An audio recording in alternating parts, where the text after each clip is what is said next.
నీరుకొండ గ్రామంలో 182 అడుగుల ఎత్తులో ఎన్టీ రామారావు గారి విగ్రహాన్ని, బ్రాంజ్ విగ్రహాన్ని స్థాపించాలనేటువంటి ఆలోచనకి సంబంధించి మొట్టమొదటి మీటింగ్ ఈరోజు జరిగింది.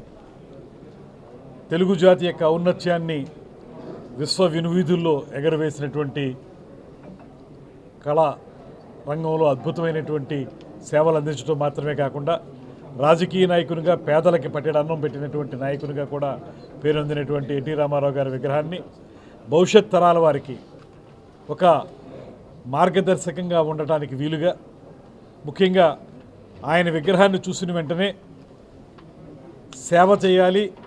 అదేవిధంగా కళారంగంలో ముందుకు వెళ్ళాలనేటువంటి ఆలోచన ఉన్నటువంటి వాళ్ళకి ఒక స్ఫూర్తిని అందించే విధంగా ఆ కార్యక్రమాన్ని చేపట్టాలన్నటువంటి ఆలోచనతో విగ్రహ నిర్మాణాన్ని ఏ విధంగా చేయాలనేటువంటి విషయంలో ముఖ్యమంత్రి గారి ఆదేశాల మేరకు మొట్టమొదటి సమావేశం జరిగింది.